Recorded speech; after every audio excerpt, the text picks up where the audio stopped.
is Rizal's Kitchen. Anong ulam ni Rizal ngayon? Ay, hindi man.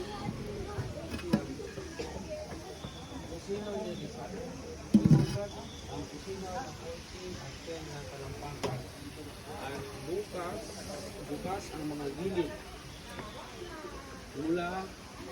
Wala siyang ulam, guys. Idinisilyo ito upang maging mahangin at malasan ang sobrang uso sa Hindi siya nag-iwan ng ulam. Ay, coffee.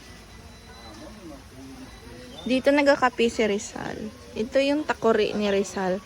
Dito yung plate ni Rizal, lagyan ng pagkain. Ito yung kanyang kainan. Pero walang kutsara si Rizal. Nagkakamay lang si Rizal. Dito yung mga sabaw-sabaw. Yan. From his water system sa taas. Yan.